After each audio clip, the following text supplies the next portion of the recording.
There's a lot we're going to talk about in today's video, but I'm going to get right into it and just give you a news flash. This video is sponsored, but this sponsor was the best outcome for anybody watching this video. I'm going to be saving you guys 10% on DMA products. We're talking KM boxes. We're talking 6th generation fusers that support up to 240 Hertz. And we're talking DMA cards. You're getting all three of that plus more for less than 300 bucks. Is that a deal? Because that includes shipping. And when I say shipping, I mean from factories that aren't just in China. A lot of these factories that are in China charge you for each individual item plus weight. We're talking DHL, FedEx, and faster shipping than you're going to get ever from China. And it's completely included in the purchase price. Use code TABS on DMAKingdom.com. I got the starter bundle, which you'll see on screen now. It was 259 euro or something like that. You're seeing it on screen. This was sent to me just after Christmas, and it would have arrived a little bit sooner, and this video would have been out sooner, but I had issues with my PO box not wanting to accept the package. So realistically, I would have got it in 4 days. The new warehouses that they got set up are sick. I'm going to stop wasting your time. Let's hop into it. I'm not only going to show you what comes in the package you buy, I'm going to show you how to set it up, how to flash your DMA firmware, how to add custom firmware to your KM box, and on top of that, we're going to hop in and show you how to cheat with DMA cheats. This video is a video you do not want to miss. Let's hop right into it. Hard drive loaded up, stubble and coated Here's wood. the package. You guys should be able to see on the top-down camera. We're going to open this bad boy up. So I did make sure that everything was okay in this package, so I have seen some of it, but I haven't seen all of it. So first thing we got here is going to be HDMI cord. HDMI cord once again, and another HDMI cord. We have a Captain 75T black gold version DMA card here. And then we have our FPGA Ditchin Gen 6 fuser, I believe. The HDMI cords don't all that matter. So we're just gonna put those to the side as I do prefer to use my own, but they do come with one, so you do have an option. Hopping straight into the DMA card, I am gonna go grab some black gloves really quickly, as I don't like to get finger oil or any kind of just oil that's gonna be on your hands by default on the thermal, as I do believe I do have to put this one together like my old one. So give me 1 second. These gloves are inherently way too small. So opening this box up here, the first thing we're gonna see here is our USB-A to USB-A. This is going to be for the KM box, which I forgot is also in here. We have our bracket, and then we have a USB type A to USB type C cable. This is gonna be for the DMA card. And then in here at the bottom, it looks like we have our DMA as well as our KM box net. So the KM box net here, we'll take that out. That's actually a very clean KM box net. The one that I got was actually, it looked a lot worse than this. I do find it interesting that they do have styrofoam within the KM box. Very, very odd. And it does look like the plastic plug here that you actually have to break off for the reset switch to update the firmware has not been broken off, so we'll have to do that later in the video. Back on the big, nice camera, that's going to be your KM box. And this is a .NET version. Very clean. Zero fingerprints at all. We're going to set that aside and open our DMA card now, so we can just set this down. I'll show you guys how to set this up. All right, so to start out, we're going to break this package open here.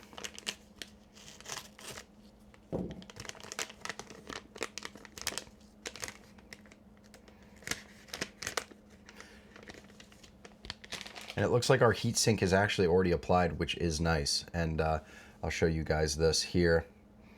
This is the Captain DMA 75T. If you don't have one of these cards, this is about as up close and personal as you'll be with one until you decide to buy one. And I like that they actually signified the data port. And then down here, you have your update port or your JTAG port. But either way, we're gonna set that down on the desk and we're gonna install our bracket now. So the bracket will come with 2 screws, and these screws are, I mean, they're very small. You don't wanna lose these for sure. As you can see, you're gonna have it facing this way with the tags on the bottom. The side with the switch will be on the inside of your case. The side with the ports will be on the outside. So you're gonna take the bottom half and you're just going to line it up as so. So the bottom of the PCB will be like this. If you're looking at it dead on, the side that goes into your computer is the opposite from the side that goes on the side of your motherboard. So when you're building yours, the port should line up like so. And we're just gonna screw this in nicely. Obviously not sponsored, but if you don't have a Vastar automatic screwdriver, these things are honestly pretty amazing, given that they're like 30 bucks and they come with tons of bits.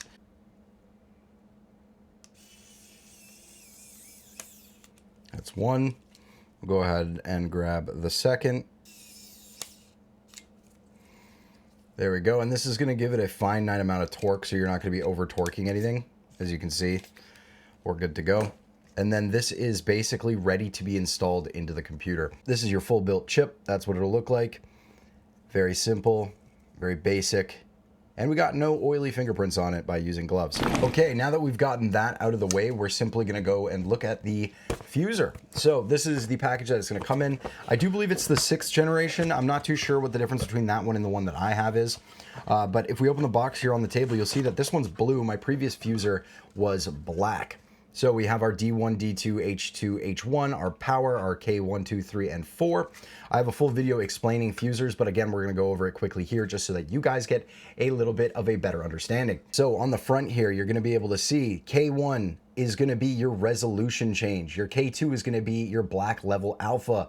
Your K3 is gonna reset that alpha level, and your K4 is gonna toggle your overlay and input. Basically meaning when you hit K4, you're gonna see your main computer. If you hit it again, you'll see the overlay from the second computer that is running the cheats over your main display. On the back here, we're gonna have our output. This is gonna be going to your gaming monitor. Your input 1 is gonna be your base input, AKA your main computer. Your input 2 is gonna be the overlay or the cheating computer, and your type C or DC 12 volt is used to power it. I do believe that they gave us both options here. So we have a white little USB-C 6 amp cable, and that could power it for type C, which means you could technically power this from your computer. But they also did give us one of these Chinese charging bricks, or sorry, Chinese power bricks. And you know what? I will give them a little bit of props here. The previous one I got did not have the little circles in the cross section here, and it really sketched me out to use it, although I kept using it because I did every now and then on the old version plug it in and see it spark at the outlet. You know, the things we do. But either way, that's what we've unboxed in terms of KM box and our package that we got from DMA Kingdom. So we've got our fuser here. We've got our KM box and a bunch of wires over there that really don't matter too much, and our DMA. So this is going to be, I mean, this is the cheater's paradise right here. You've got all three of the things that you need to absolutely just go crazy with DMA. The one thing we're missing is firmware, but we're gonna go and hop into the installation of all of these products and then show you how to flash your KM box to the latest firmware so that bands are reduced. We're also going to flash the DMA with some firmware that is privatized from DMA Kingdom for their BE and EAC, as I have no use for Vanguard firmware personally. Stay tuned, and if you guys have made it this far in the video, please hit that subscribe button, as there's not many people out there willing to go through this much to make sure that there is clear and concise information on DMA, and my goal is to educate all of you guys in a fair, equal, and cost-reductive way. That's why there's no filler in this video, but let's hop into it. This is what you're gonna be looking at when you wanna go in to install your DMA card. You might notice that there's a little green bar down there. That is the current DMA that I already have installed. That is my 35T. So today we're gonna be upgrading to the 75T from DMA Kingdom. So the first thing you're gonna wanna do is completely power down your computer. I know that this doesn't sound like a crazy idea, but trust me, some people don't do this. So you're gonna hit your power button on your computer, you're gonna wait for it to shut down. Alternatively, if it's already off, you're going to simply power cycle it by turning off your PSU at the back, so you can see it just got a whole lot darker. Now my power supply is gonna be at the top, yours might be at the bottom. Flick the switch completely off and unplug your computer. You should have no wall power now. So you're gonna power cycle your computer by hitting your power button 3 to 5 times. Once this is done, you're gonna go 1, 2, 3, 4, 5. That's gonna make sure that you have absolutely no power running through your computer, as sometimes you do have residual power, but once you've done that, you should be completely safe. All right, now with better lighting and the side panel removed, you can see my fingers here, you're gonna wanna locate a PCIe slot. So you can have a full length slot like this, or you can have a small 2 slot, which I don't have on my motherboard, but some are just 2 slotted. You are going to want to remove a bracket extension plate off just like this. Mine's already removed because of my 35T, but generally you're just going to get a star head screwdriver and start to unscrew. With that removed, you're just basically going to want to find a slot that looks like this. This is the best example I can give you of a PCIe slot. Now, ideally, you want the highest generation slot you possibly can. Sometimes there's little indicators on the bottom of the slot on which version and how many PCIe lanes it can handle. You're going to want the highest possible for the highest speed, and that's going to be motherboard dependent. So if you do have the option between using a full-length slot or a 2 little mini slot, most of the time you're going to want to go with the full-length slot anyways, as they do tend to be faster and a higher generation. So when installing this, keep note that there's 3 tabs. These 2 tabs are going to go in the medium and extra long, or medium and small. So this piece right here with the hole in it should not be touching anything. We're going to go ahead and line this up. The lighting in here is not great. There we go. You can see it pop into place. So this is what it's going to look like from the back of the computer. You're going to want to plug this cord, which is in your computer that's running the cheats, into the DMA closest to the motherboard JTAG port if you're flashing. If you're not flashing, it's going to go right into the data port. I'm going to leave it into the flashing port for now, as I am going to be flashing firmware. And when you are flashing, just make sure that this is plugged into the correct port, the JTAG or the update port. The other port is going to be for when you're cheating. We're now going to turn on the DMA and put our computer back together. It's now plugged in, turned on, and we can see a bunch of RGBs at the bottom from the DMA. We're seeing a little bit of stuff popping up. Let's go and flash this baby. I'll walk you through it.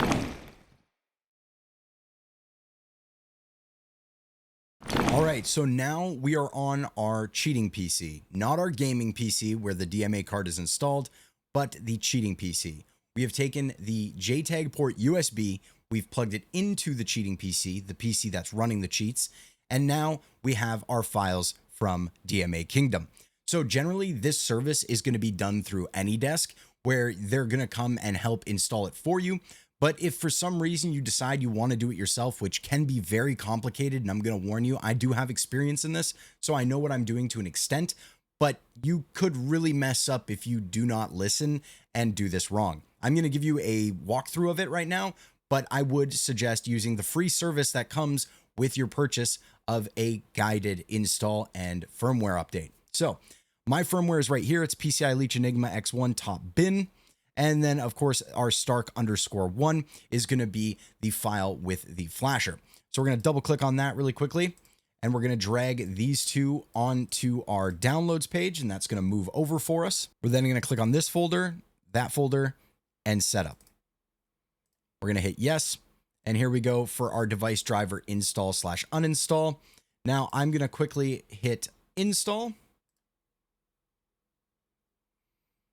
Driver install success, main download, and go to the CH347 main. We're going to open the FPGA tool. We're going to go to the FPGA download tool. We're going to want to change this to XC7A75T. So we have 30, 50, and there we go is the XC7A75T. We're then going to change bit to bin.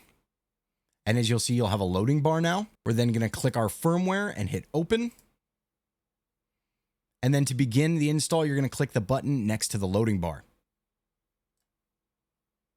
And everything is going to start to install now. Now note in the directory right where my mouse is here, make sure that before you actually start your install that there's no spaces here. They should be underscores. If there's spaces, add an underscore. If there's a space after bin, just delete it. But for your actual firmware name, you want to make sure they're underscores, not spaces, or this will fail to install. And you have the possibility of bricking your card, and we don't want that, obviously. So just be careful. This is why I do suggest you do it through guided support over AnyDesk with DMA Kingdom staff. So it looks like we are successfully flashed. Now, all you have to do if you want to test your speeds, just change what port your DMA card is plugged into from the upgrade to the normal data port. And then we're going to run, for now, I'm going to show you guys a speed test. All right, now that we have the benchmark v.4 tool from Atomic DMA, we have the device ID, the firmware version. We're going to do a quick benchmark. So we're going to hit 1 and hit enter. And we can see our total reads, our total slow reads, our percent total slowest read, and our fastest read, and our reads per second. Now, again, anything over 5,000 is going to be more than enough for 99% of games. Anything less than 5,000 is suboptimal, and it generally means you don't have enough PCIe lanes or power.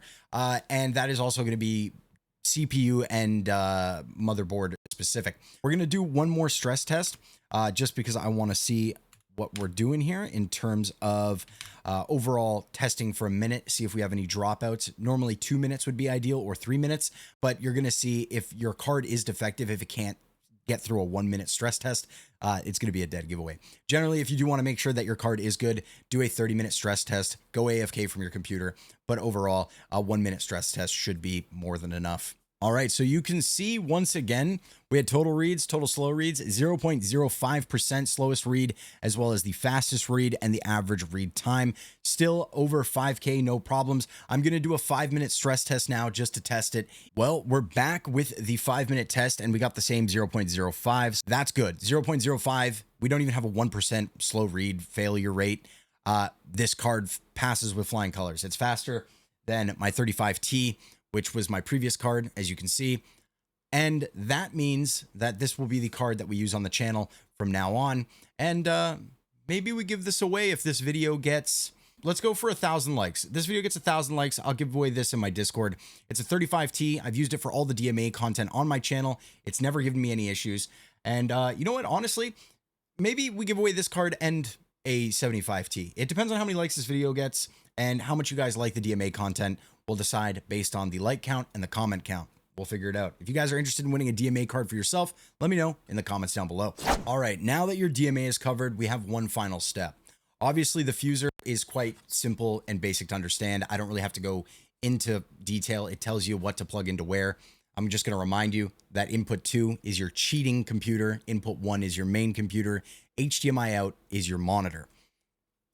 Basic. Turn it on, it'll just work. If you want to swap in between seeing your main monitor and the cheat, hit K4. I don't really have to go further with this. It's the exact same as my other one, except this one supports 4K at 60, 1440p at 144 hertz. It also does 1080p at 240 hertz, and it does 3840 by 1440 at 100 hertz. The part you can fuck up is the KM box. So there's something you got to do to make sure that this is going to stay UD, and that is going to be, first of all, breaking this little piece off very carefully with a knife. So we're going to get my knife here, and it's a little plastic piece. Honestly, if you have scissors, it might even be easier with scissors, but I'm simply just going to put my knife in here and break off the bracket gently enough so that I don't break anything within the box. There we go. We got the top to crack. Now we just need the side. Now that that has been removed, you're going to be able to see a little button in there, right in there. You're going to want to take a USB-A to USB-A that came with it. We'll literally use the ones that came with it as an example, and get ready to plug this into your CAM box as well as your main PC. Plug it into your main PC, meaning the one that you play video games on. So this is the website. You're going to want to go to download the net firmware upgrade tools, and you're going to want to download version 2025.1.26. You're going to want to open up a new folder, drag the .bin file you just downloaded, and drag this in here. From here, you're simply going to want to go in here, and you're going to want to rename the exe. So we're just going to rename it, take away the Chinese name, and just say update, and we're just going to simply run it. We're going to hit next, I agree, next, install. Once that's downloaded and done, you can go ahead and open this one. So we're going to open that, and this is where that reset button is going to come into play. So you might need to use a knife for this. Again, be very careful. Hold that reset button down. All right, so you're going to put your knife in there, hold down the reset with one hand, and then we're going to take our USB and we're going to plug it into the KM box. You should see it light up white and flash blue. Now, it is very important to note that when you are holding that reset switch and you are plugging it in, it is the bottom left of the KM box that will be plugged into your main computer. So from here, you'll see that one USB device has been found. Now, I do want to say, if you do not find a USB device, just reinstall the Wisp tool, which I changed to update. Sometimes it needs to be installed while this is already flashing for it to actually pop up. So once that's done, you're simply going to select a file. You're going to change from hex to bin. And this might not install due to the text, so you're going to rename it update file. Click on it and hit open. From here, you're just going to hit program. You will see that the fast blinking has now become slow, and it's done. From here, you're pretty much good to go. There we go. Fully flashed and ready to go. Now, the information on the front of this box is going to matter: the IP, the port, and the UID. This is going to determine how you connect to your cheats. So remember the information right there on screen. So to now use this, you're going to plug this end into your cheating computer, this end into your main computer, and then plug your mouse into here. I know it's called a KM box for a keyboard mouse box, but trust me, you don't want to use your keyboard. This is just for aimbot. Just plug your mouse right into there and you're good to go. So there we go. You should have heard that actually click into play. But we're going to go over here now and we're going to go over to cam box. We're going to go net and connect. These are my current cam box settings from my previous cam box that I already have set up. As you can see, we're connected. We don't have to worry. It's the same cam box, so I didn't see the need to plug it in and all that. We flashed the firmware. That's all that really matters. Showing you guys how to do that. But we are connected. DMA, CS2, and cam box is good to go. And I believe these are all my settings from before. So let's hit 7 on the keyboard to close that, get that other mouse off the screen, hop into a really quick death match just to make sure everything's running smoothly. I can already tell you that it's running smoothly as I'm seeing everybody. No delay in the ESP. Everything looks great. Ooh, a little bit of lag on the actual server itself, though. Aimbot's working good with the cam box, and my mouse is wireless, by the way. The power of technology. It's actually quite great.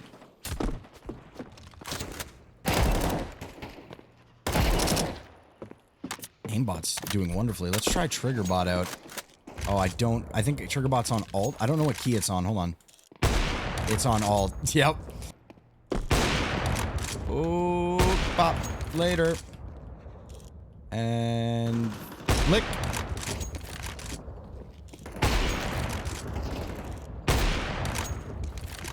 I don't think I really have to show you much more. It works, it's going wonderful, and the card is having 0 issues. That's TriggerBot again, and no accuracy check. But you get the idea. That's it. That's DMA. Guys, remember, code TABS on DMA Kingdom saves some money on checkout. I do believe it's 10% off, which is pretty good. You're saving over $20 on any package that you do buy. And I will see you guys on the next one. If you guys enjoyed this video, make sure to hit it with a like. I tried to be as informative as possible, as always. See you on the next one, guys. Peace. What?